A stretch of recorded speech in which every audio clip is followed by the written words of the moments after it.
Welcome again to our second lesson of our series, of a four-part series. In the first lecture, we talked about social development through media and how media affects the society.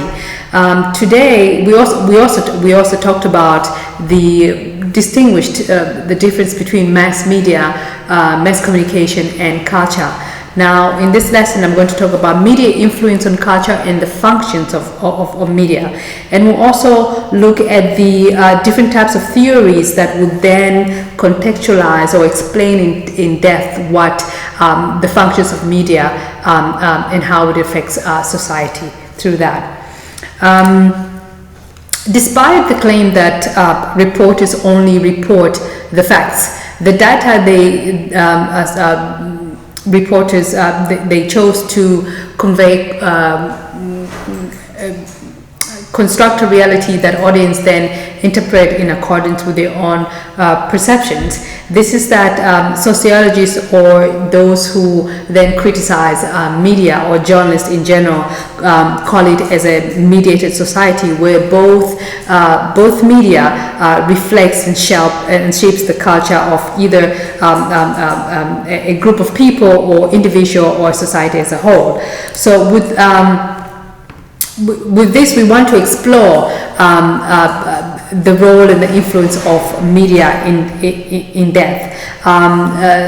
Media executives, school officials, and sociologists have all discussed this continuous issue, while opinions on the scope and nature of the influence the media has on society differ.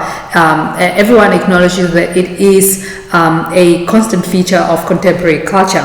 The limited effects theory and the class-dominating theory and the class culturalist theory are the three primary sociological viewpoints on the function of media. And according to and we'll start with number one, which is the limited effects theory. According to this theory, media has little of an impact since people often choose what to read or watch depending on their pre-existing beliefs. In the 1940s and 1950s, this notion first emerged and was put to the test. In studies that looked at how media could affect voting, it was discovered that informed voters relied more on their own reasoning, past knowledge, and personal experience. But it is more likely that media experts influence people who are more or less knowledgeable. This viewpoint has two issues. According to critics, first, they contend that the limited effects approach ignores how the media frames and constructs discourse on certain topics, and the discussions result in any conclusions that may be reached depending on how the media presents the issues and the questions that they pose. Second is this theory was developed at a time when media availability and dominance were far less persuasive.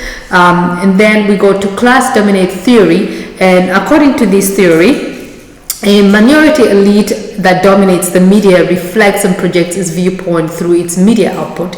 This elite is made up of those who own and run the media production companies.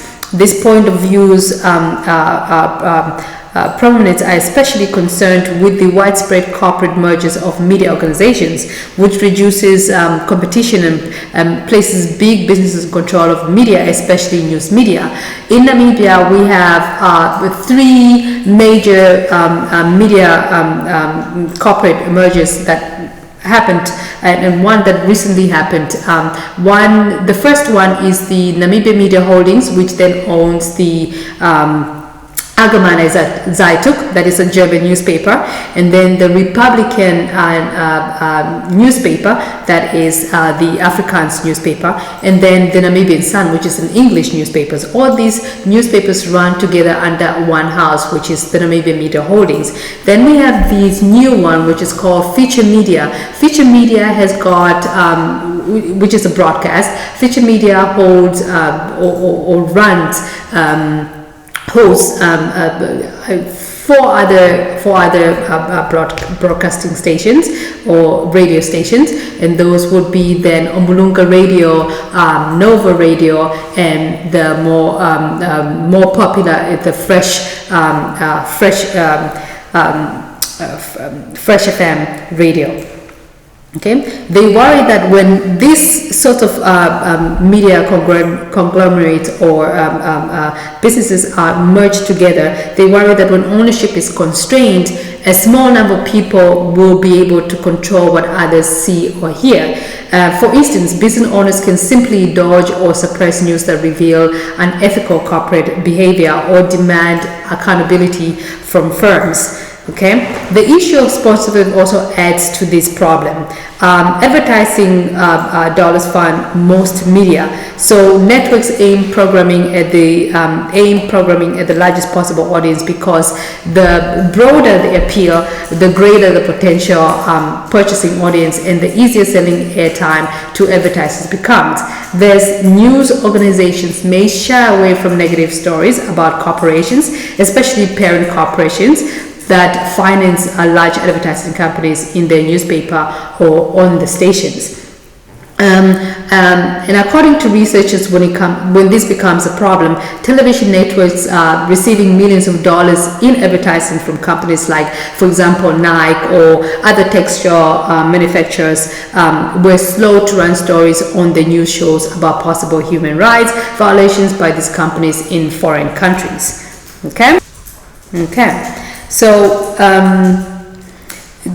media watchers also identify another problem, and this at the local level, where the city newspapers will not give, let's say, poor reviews to maybe movies, new released movies, or car sales, or run stories or selling on, let's say, the home prices without an agent. So what they do is they usually just want to, because the majority of the funding comes from auto or real estate advertisement, they will not then obviously run ads for those for poor reviews on those items. Another important thing we need to look at is the influence also extended to programming. In the 1990s, an American network canceled a short-term drama with clear religious sentiments. This small show was titled Christie, because although popular and although it was popular, it was loved by the audience in rural America. The program did not sit well among young city dwellers that advertisers were targeting in ads. So such shows can also have an impact on if they were being shown on television or not. And this is through then the class-dominated theory. Okay, critics of this also theory argue that the local control of news media is mainly outside the reach of their major corporate headquarters elsewhere, and that the quality of news is dependent on skilled journalists. They argue that those who are less powerful and do not have control over the media have frequently received full media coverage and less support or immediate support. They mentioned several environmental issues, and maybe also they also mentioned the anti-nuclear movements and as examples, and the anti-Vietnam movement and the pro-Gulf War movement as examples that actually are part of these, that were influenced by this class-dominated theory. Okay, and the last theory we're looking at is the culturalist theory. The culturalist theory emerged in the 1980s and 1990s. It integrates the ideas of the previous two theories that I mentioned, which is the limited effects theory and class-dominated theory, and maintains that viewers interact with media to infer meanings for themselves from the visuals and messages they see. According to this view, audiences have a more active role than a passive one when it comes to mass media. The focus of one study stream is on audience and how they engage with media, and whereas the focus of the other stream is on people who create the media, particularly the news.